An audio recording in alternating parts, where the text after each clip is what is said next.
Hello, everybody, and thank you for joining me today. It's Allan Laboucan with the Rocks and Stocks News Show. I've got a exciting show to talk today about, which is gold, some action in the markets, and then I've got four companies to talk about that have had some recent news releases out. I got this new background. It's got my one of my favorite things, which is a drill rig, which I like to call a truth machine, and up above there, I guess it is. You can find out where to, if you go to rocksandstocks.substack.com, that's how you get on my email list. Just subscribe there, and that way, when I put out videos or written reports, you get them right away. So let's get right into it. And I'm going to start by sharing my screen. Just give me a second here. Share. There we go. So gold here. This is the 5-minute chart. So it gives you an idea of how the market in gold acted today, and it was very strong. It was up about $50 from the low earlier in the day at about 28.69. This is the futures market, by the way, and traded all the way up to 29.06. So had a very strong move today. And to put that into context, why don't we go here? And so this is the daily chart. And as you can see, gold had a very good start to the year. Started down here, ran up about $350 an ounce to almost $3,000 per ounce. It was kind of creating a basing here that I like to call a coiled spring. And then over the last few days, it was under some pressure. And it was kind of odd because that pressure was happening at a time when the inflows of cash into the ETFs, the gold ETFs, was up for the first time in a long time. So the generalists in America were starting to get excited about gold recently. And also, we've seen a lot of demand for delivery of gold that back up these futures contracts.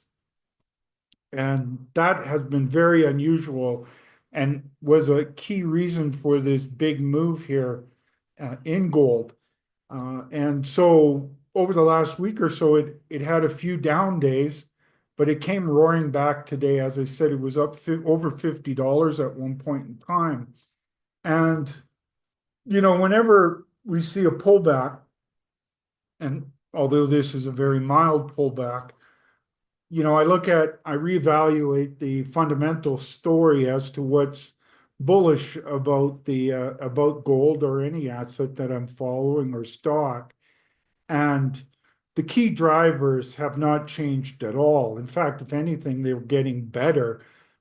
The one of the key drivers of gold over this past year has been the debt, as I call the death spiral of debt, has been growing and growing and growing.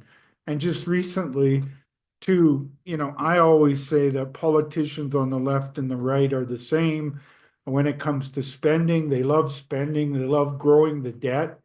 And of course, the Republicans that lead the House of Representatives decided that they want to increase the debt level to 40 trillion, which means that a few things. One is that they want to grow the debt by about $3.5 trillion this year. And also that, another thing is they always exceed that debt limit. So if they get their way and they're allowed to increase the debt limit to 40 trillion, that means that they're going to blow through it like they always do.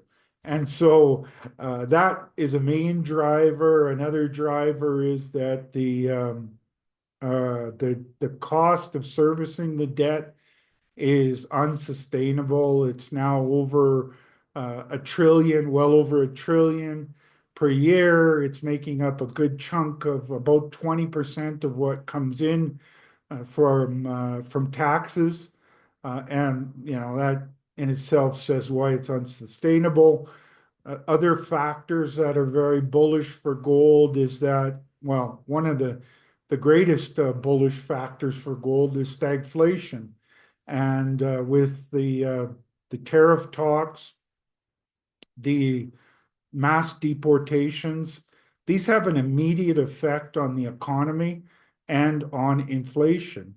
And what we're seeing is that it doesn't even require the actual cutting of, or I mean, of implementing tariffs that pe companies and individuals start preparing for those tariffs. They get fearful, which is why the consumer confidence is in decline, and their view of inflation is quite significantly higher. What the Fed says now, the Atlanta Fed is predicting that we could be seeing a negative quarter, and the government, the current administration, the Trump administration will blame Biden, but I think that they got to own this because I think that this slowdown is happening because of the mass deportations and the inflation. Um, not only are they kicking people out of the country, others are leaving voluntarily, and others are staying, but they're fearful, and so they're not showing up for work. They're not showing up at stores to buy things, and this has an immediate impact on the economy. Fed's going to have to do something soon because they're going to have to decide whether they want stagflation to get out of control, or do they just throw inflation under the bus and lower the interest rate and save the economy. Who knows what's going to happen with them? But all of this is very bullish for gold. And coincidentally enough, the PDAC is happening this week, and it happens every year at the beginning of March. The stock, or the gold, had been in a kind of a sideways market, and then it had its big breakout during the PDAC last year and has gone on a tremendous run, sort of your bottom left of the chart to the top right. And I'm very encouraged to see that as the PDAC is getting underway again, on the Monday of the PDAC, we got a $50 pump in the price of gold. And so that's a very positive for gold. And I think we've got more higher highs, higher lows, record a series of new record highs, which we saw last year. And I think everything is in shape for it to do that again this year. In fact, I think that it will outperform last year, which was about a 27%, 30, let's say 30% gain. I think it could be a 50% gain this year, which would get it to somewhere around 4,000 before the end of the year. Okay, so another thing I wanted to talk about is when there's been wondering whether Trump would actually go ahead with his tariffs that he says he's implementing tomorrow. And the stock market doesn't like these tariffs. And as you can see, the Dow Jones Industrial Average dropped from 44,000 and change all the way down to 43,000. So it had a pretty stiff correction from up to down about 700 points. I see in aftermarket it's up 73. But if he goes ahead and pulls those tariffs against his key trading partners, Canada, Mexico, and doubles the one on China, I think the stock market is going into keep correcting. It has been pretty choppy this year.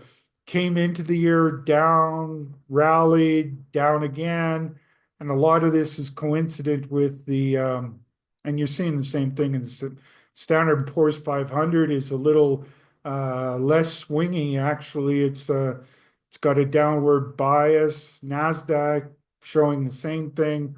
So the stock Wall Street does not like these uh, these um, these tariffs.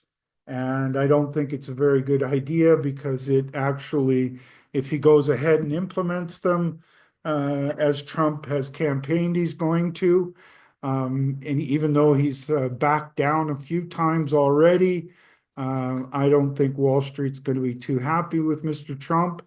He's already losing some of the faith of the business world out there. Again, has to do with these mass deportations, inflation concerns, consumer confidence. He's making the case for gold, actually. Cryptos, the Bitcoin got hammered today. It rallied over the weekend because Trump put out a post on his Truth Social that also made its way onto X, or formerly known as Twitter, and it was on a big run, but it had been in a pretty serious correction last week. Actually, it's been in a correction since it's peaked out at about 110 there, and has been on downward trajectory since then. But it got some relief when Trump talked about a cryptocurrency reserve. Coincidentally enough, you wouldn't guess who is a big owner of the cryptocurrencies that he named in this crypto reserve. His crypto czar just happens to own a bunch of those cryptos. I wouldn't be surprised if some of his friends and family also were buying because they knew that he was going to do this weekend.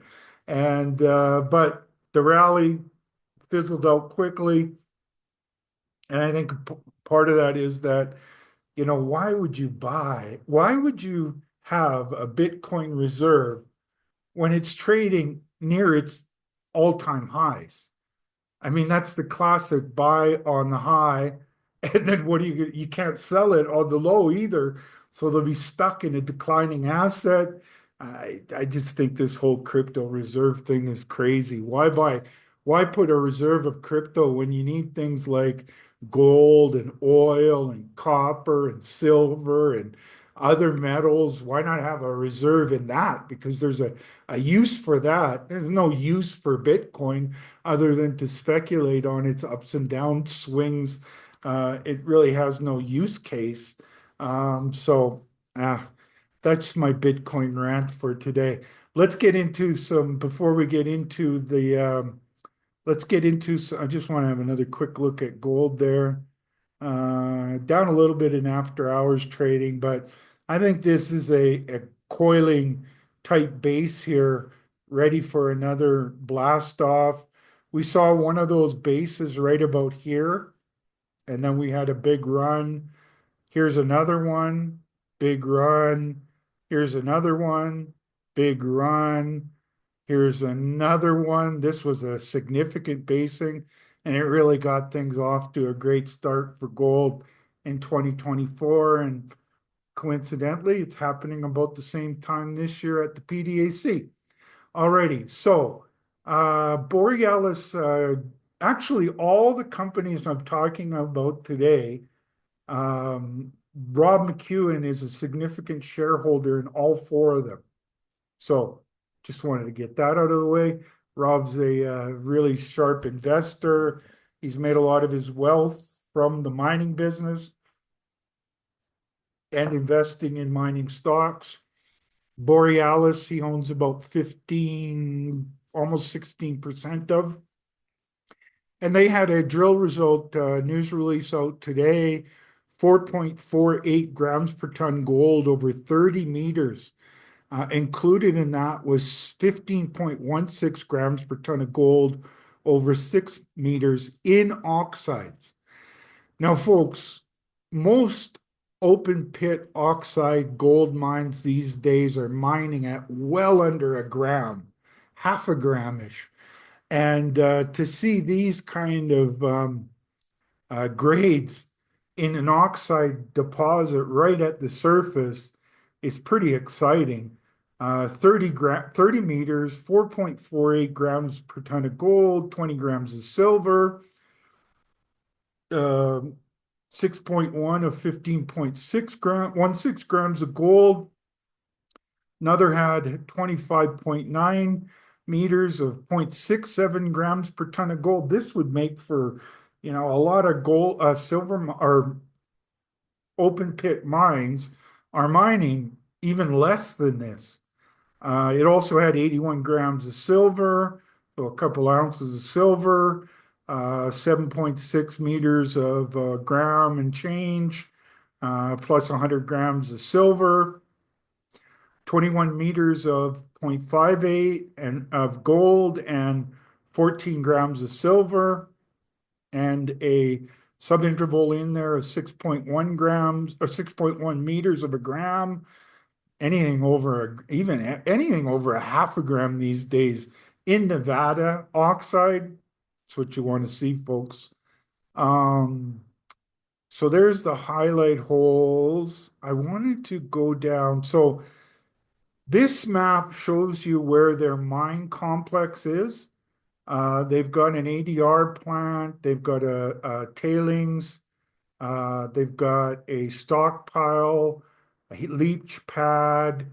There's their ADR facility, that's their leach pad. So, and right around here is where they had their highest grade. This is the Richmond Summit.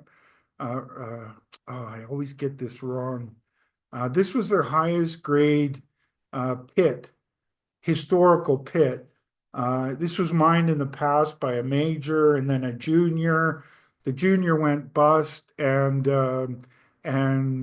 Borealis was able to get it. There's a pit here. There's another couple of pits up here. There's an old pit over here, and this is where the drilling came from. The Purdy Peak, Jamie's Ridge, and Cerro Duro. And so what's always excited me is this is a big alteration zone, about 20 square miles of alteration.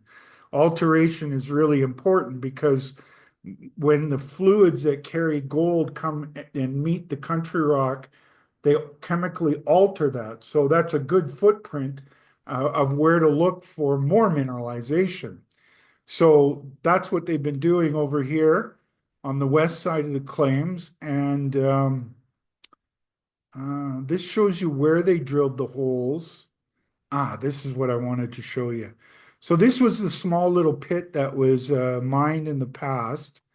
As you can see here, they've got some really good grades starting to come together over here, really juicy numbers down here, and a lot more drilling. This one's pending, I believe. They got a lot more drilling to do, but shallow, easy to get at. They got all the permits, they've got the tailings, and they've got the ADR plant. So this is something that could be fast-tracked to production. In fact, they talk about it as something that they could feed to their tailings pond, or sorry, their tailings, and process it through their ADR. So really excited to see this kind of results because not many juniors have the opportunity to bring something in. When they find something, a lot of times it's going to take 10 to 15 years to get that gold out of that, what they find. Here you've got a permitted mine, it's got a heap leach pad, it's got open pits that are, that can be expanded upon. It's got a stockpile over here as well, right beside the leach pad. It's got an ADR plant. So it could very quickly bring this material over here. I think you're only talking like what is it? This is miles. So you're only talking a few miles from there to there. And that's one of the very interesting things about Borealis. They have the ability to be a near term, or even the better way to say it is a short term producer. They actually even produce now from some of the residual gold in the heap leach pad, and then they have the stockpile that has never even gone on the leach pad. So they have a dual combination that they can produce gold in the short term and the now term, and also do exploration to find more material that they can mine. So Borealis is a very unique junior. Most juniors are really just focused on exploration, where Borealis Mining can do both, mine gold and explore for more. And they've got a wide open. I mean, look at this big alteration halo here, big alteration. And then even out in here, you've got sand and dirt cover, alluvial cover. And these rocks, they extend out here. We know that because this was formerly undercover. And that's where they found the best pit was actually out in the covered area. So you've got all of this, and then basically all of this that's wide open for exploration. So exploration and production in the near term, short term, and I think that's what makes Borealis quite special. They've attracted Eric Sprott as a key shareholder, who's now over 10%, owns over 10%. Rob McEwen owns about 16% of Borealis. So you've got two mining Hall of Famers there that are big shareholders, and then the insiders own a bunch of stock as well. They don't have very much stock out. I'm a shareholder, they're a sponsor. And so, yeah, there's my biases, and there's who's involved with the company. And do your homework on Borealis Mining. I think they've got a very bright future that includes both exploration and production. So the next company is Canadian Gold Corp. Rob McEwen is also a very large shareholder in this company. I think he's over 30%, owns over 30% of this company, 34% actually. And they've got a very interesting story. They have an orogenic gold project in Manitoba near the town of Flin Flon that had historical production when and then gold fell down and the company went bankrupt.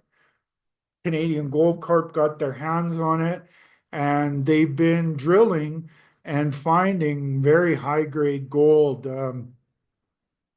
8.4 grams over 2 meters, 6.1 grams over 6 meters. Just to put that into context, I don't think a lot of people really do that these days, is they don't realize that a gram of gold these days is trading for over $100 a gram. So when you've got, this basically makes for $600 a ton gold over 6 meters. That even 2 meters, easy to mine that in an underground operation. That's 840 some dollar gold. And as always, what I like to do is I look for the gems in the news releases. So of course they've got the high grade gold and good intersections for an orogenic gold system. They talk about why this drill hole that they announced is important, but down here, so this is where the 6.1 grams over 6 meters. It also had 3.2 grams over 19 meters. So that's very interesting. That would definitely be mineable. There you can see some of the core. But this helps me really tell the story here because So this gray stuff here is all the underground workings. And this is where the historical mining came from. It was only ever drilled down to about this level. And then Canadian Gold Corp has extended it by about 350 meters. But this south zone was never mined. And what I find interesting about it is I hope you can see this darker purple here. And that's what they mined at the main zone. But you've got some of that nice uh, dark purple stuff. Even the stuff outside of it would probably be mineable. And it's really close to the infrastructure. They actually were drifting over here to try to get to some of this, but they actually never did produce anything from that. So this is wide open, and I find it interesting that a lot of times in these orogenic gold systems, they have very, very deep roots. This is going down 1,000 meters, but orogenic gold systems, the heat engine of where the temperature and pressure is correct, can be down around 10,000 to 12,000 meters. And so they have what are called very deep roots. And in Red Lake, for example, where Gold Corp became famous and Rob McEwen made a lot of money from the success, was a orogenic gold system. They also mined up close to surface, and it was kind of a struggling mine. Then they got down to 1,000 meters, and at 1,000 meters they hit the bonanza zone, and it continued for over another 1,000 meters. So these orogenic gold systems are quite exciting.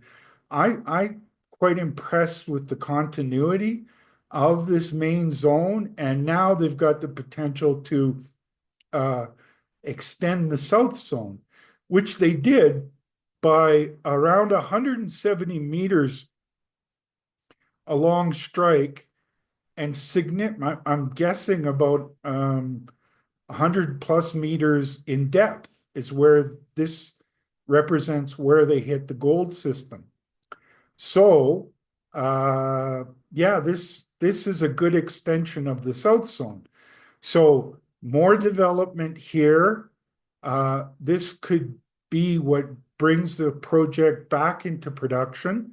This is fresh rock that has never been touched.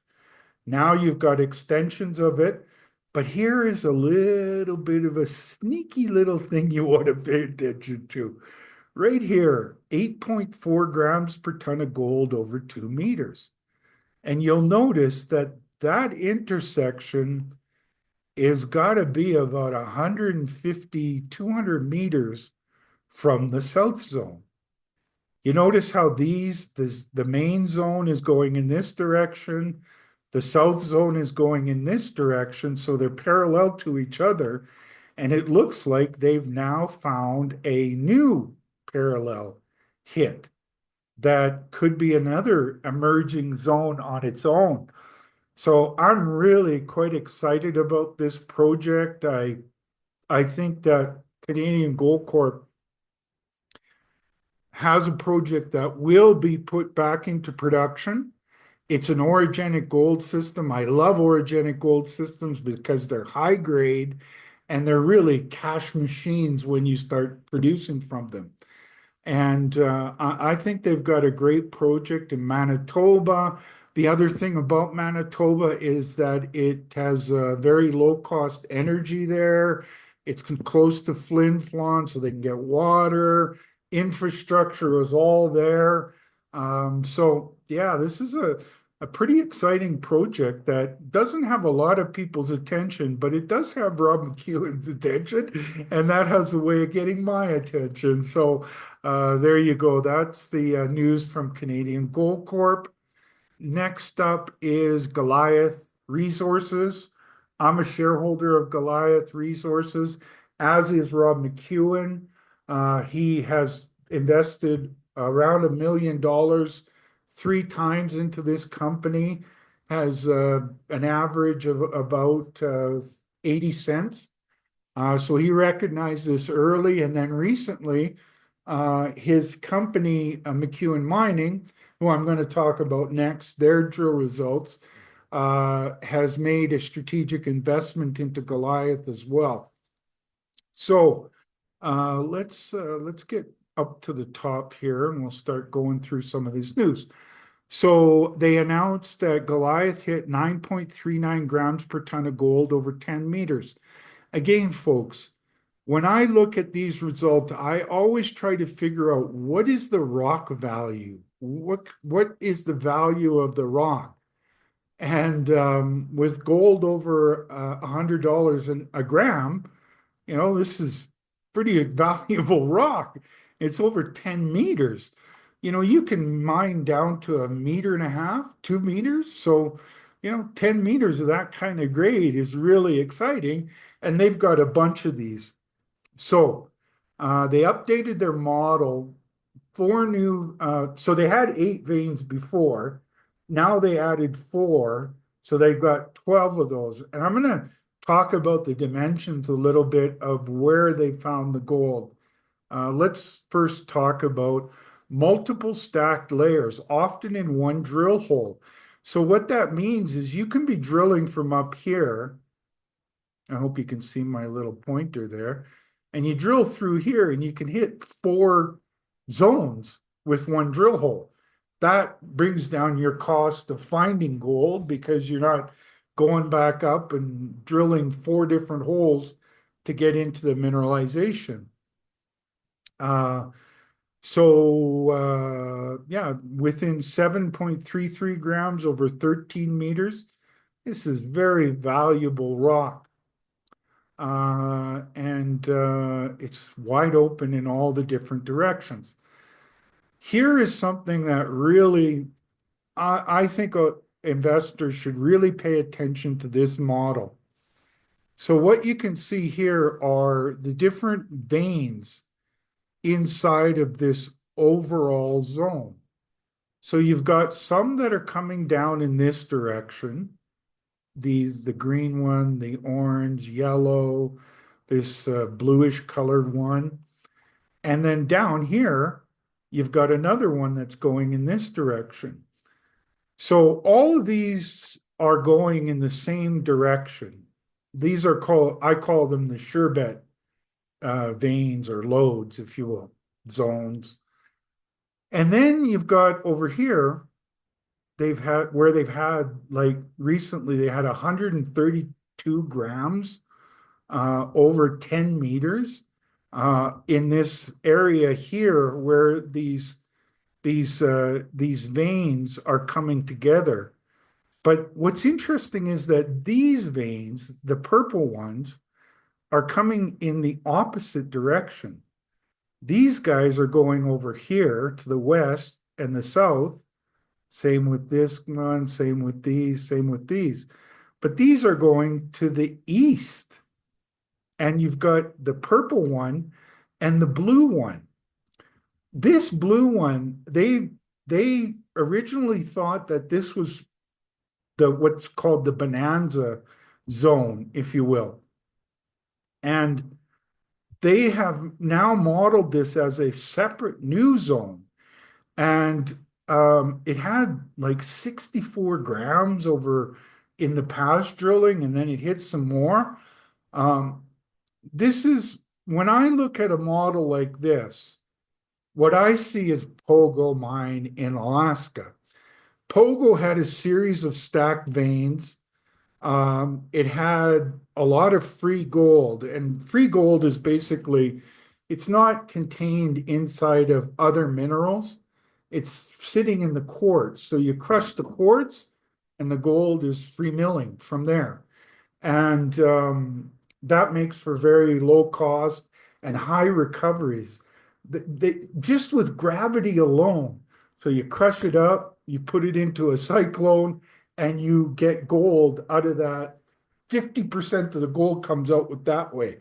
So, they get their ultimate recoveries are over 90%. So that was another characteristic of Pogo. It had a lot of visible gold. It was free gold, and it was in a series of stacked, gently dipping veins, like what we're seeing here at the Sherbet Zone. So, in my mind, I call this a Pogo mine lookalike. Okay. So, and that big hole of about 130 some grams over 10 meters was in this immediate area right around here. They're now calling the Bonanza high grade zone. And what's exciting about that, I got a map later that'll show you what's exciting about that. Okay, so here's the mountain, and this gives you a different angle. But what's cool about this is here's the valley floor. So you could come in here with a portal and tunnel your way right into that high grade material. Let me zoom in a little bit here so you can see some of the grades. 6 grams over 5 meters, 4.8 over 8, 3 grams over 3 meters, 4 grams. So this is $300 or $400 a ton rock, folks, over mineable widths. And then you get down over here, you get 6 grams over 6.6, 11 grams over 6 meters, 17 grams over 3 meters. Here was that what is now being thought of as the Bonanza high grade zone. And so here you've got 34 grams over 39 meters. Wow. Inside of that was 132 grams over 10 meters. And then you've got gold in they've hit mineralization in 100% of the drill holes. I've never heard of that in my 30 years of being in the exploration business. And as they go down, like most of their drilling started up in here, high up towards the top of the mountain. As they're going down the mountain, this year they had 92% of the holes had visible gold in them.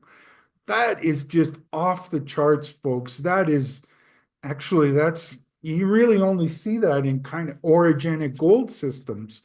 And that's what people think Pogo is an orogenic gold system. So there's another similarity.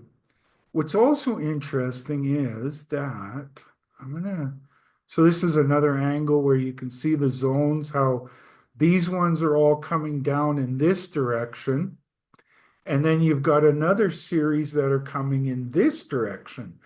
So if this had two separate sources and you extend and keep going down here to find the source of this gold mineralization, and then the Bonanza, that new blue zone, if you followed that to the east to find, you could be looking at 4 kilometers, 3,000, 4,000 meters between the sources. But there's another possibility. What this represents is these stack zones are like kind of like um, layer cakes, layers of a cake. And then notice these things that are coming up. And this is the possible porphyry that is the heat engine or the source of where all this gold mineralization came from. Okay, I'm going to go down here. This is just showing you some of the beautiful intersections with just loaded up. Look at this. This is one section here or one portion. Look at the visible gold that's in that. It's everywhere. Here's another piece. Let's see here. Here's another nice chunk of visible gold there. Like every hole has visible gold in it. It doesn't matter the rock package you're in. Look at all this visible gold in this one here. Yeah, it's just the system is loaded up with free gold. And you got to be careful. You can't get too picky about the grade because you got this section here, and then you could move over a meter and it could be much higher grade. That's the nature of these coarse visible gold systems, these orogenic gold systems. You can be right beside it and you get nothing, and then move over a half a meter and you've got bonanza stuff. And that's what ends up happening is they in these underground orogenic gold systems, they just take it all. Then they let the mill figure it out. Here's another nice piece of visible gold. You know, to tell you the truth, the visible gold tells me a lot more sometimes than the gold or the grades, because again, you cut this in half, some of this is going to stay in the box. But again, in a mining scenario, you'd be taking all of this to the mill.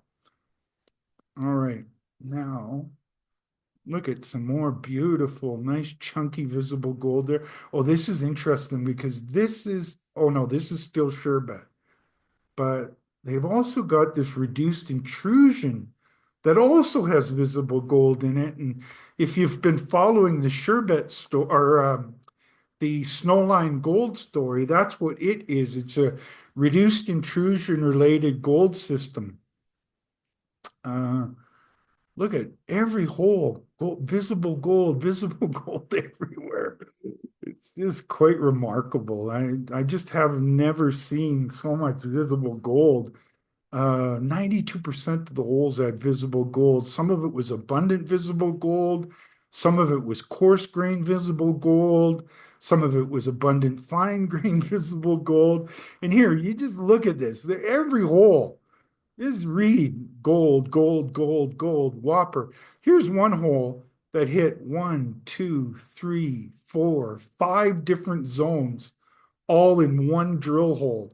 And look at 5 grams, 3 grams, 7 grams, uh, 9 grams, 4 grams. All of this is, multiple hundreds of dollars worth of uh, gold per ton in these holes. New zone, they've got new zones coming in. Bonanza, bonanza, gold everywhere, folks. And all this material would get processed and mined in the future, I believe. Jackpot on the way over to Jackpot. They've got high grade gold and they've got some good hits in the Jackpot area. It needs more drilling. They've only got a few holes over in that area, but look at nice hits all over there. Okay, so you can look at this and see all the gold and silver in it. I want to get to the map. That is very exciting to me because I want to show you something really cool here.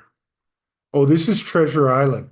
Now, Treasure Island only had sniffs this year, but this is a massive sulfide deposit.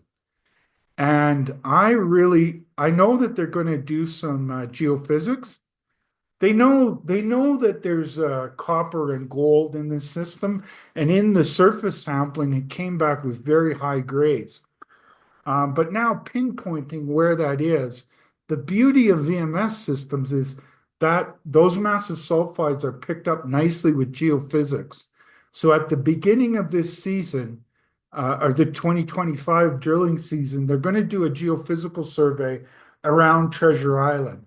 And I think there's some big geophysical anomalies hiding under there because to get the grades that they did in the surface, it's quite impressive. Where is that map?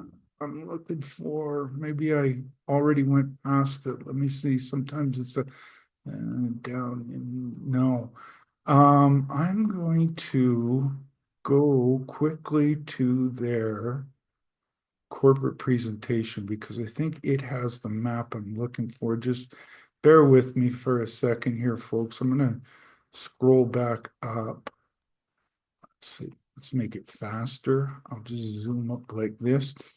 So what actually is happening is, you've got these sheets here, right? These lenses or veins, but coming up inside of these veins are vertical reduced intrusion related gold dikes.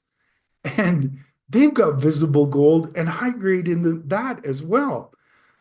No matter how you look at Sherbet, it is, and I've described it as the most important high grade gold discovery in the Golden Triangle in many years, few decades actually.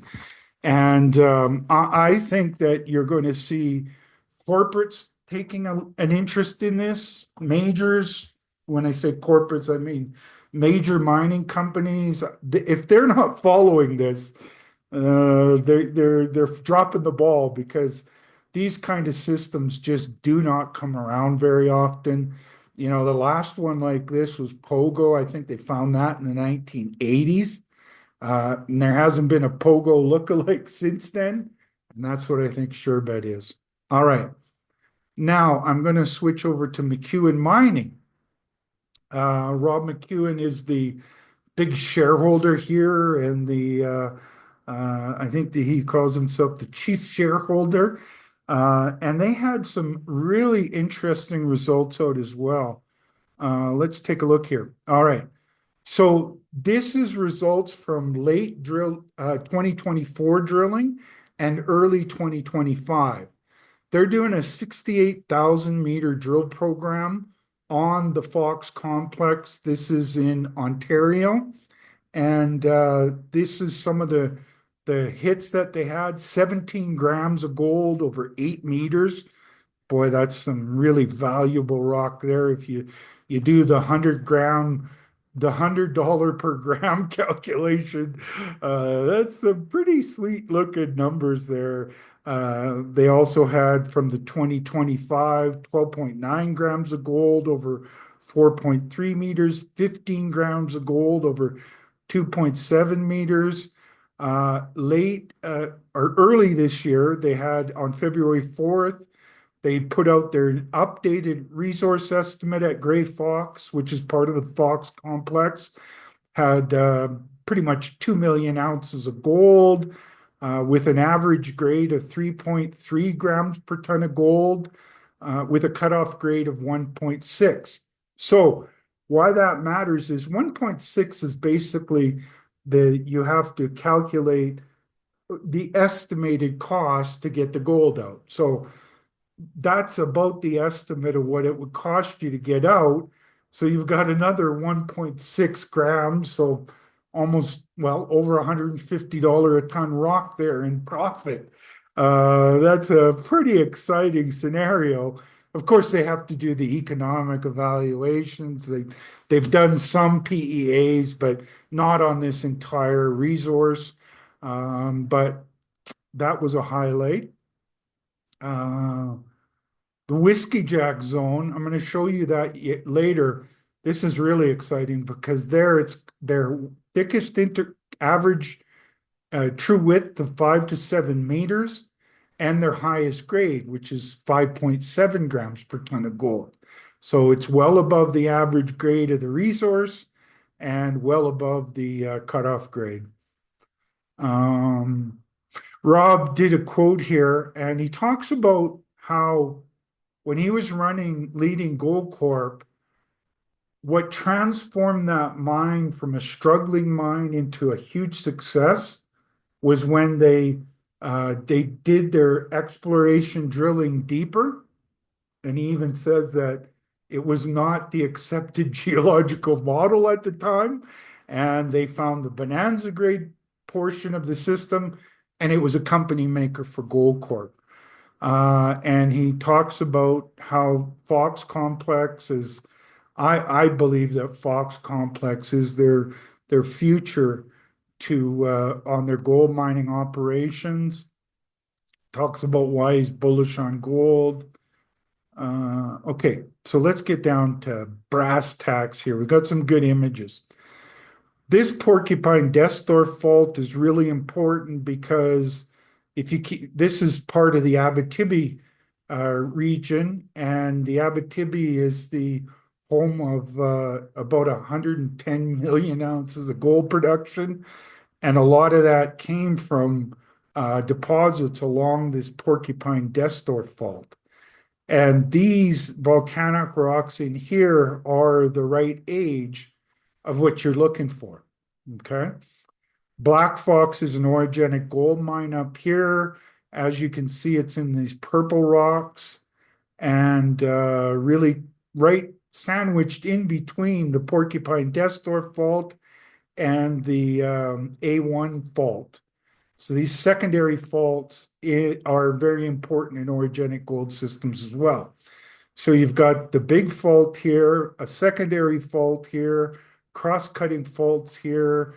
They're actually doing a interpretation of all the faults on the Fox complex. And so where they cross-cut are where they're kind of in between. This is where you get the rocks well prepared for gold to make it into those rocks and create deposits. Now I'm going to point out these stars here: Whiskey Jack, Contact, Gibson, 147 Northeast, Gibson Fault South, 147. So these stars are what make up that resource that I mentioned earlier. And what makes up those stars is, as you can see here, there's 173 veins in this immediate area around the Gray Fox South area. And that's what makes up all of that 2 million ounces of gold. Now, I'd also point out this Gibson ramp. Pay attention to this, because these red lenses here, these are new discoveries that are quite important, and you're going to see why. So this is the plan view of, and you can see all the veins, and this is so you can see what they look like from the side view. This is from the top down here. So as you can see, there's a bunch of high-grade hits and right around that Gibson fault, and this is the sort of focus, and you'll see what I'm talking about. Here's a cross-section that shows you where all the gold is distributed throughout these veins that you see over in here. Okay, now let me zoom down here. So now what they're doing is, you can see all of these drill hole traces. These are all the planned drill holes, and they're going to cut underneath and expand. What's exciting is that some of these are where they're finding, as they move to the north of that Gibson fault, 13 grams over 4.3 meters, 15 grams over 2.7, 13 grams over 6.1, 15 grams, 25 grams, 5 grams, 5.2, 11.2. And all of this is around that Gibson ramp, that historical ramp. So the idea is they want to do a bunch of drilling around here to then be able to see if they can use that Gibson ramp. And the Whiskey Jack lens is over here. It's the thickest and the highest grade. Something interesting is happening here in this vein. Most of the veins are striking sort of north, east, but then you've got this one that kind of goes cross-cuts it all, similar to this one. It's quite an interesting project. Okay, now this has me really excited.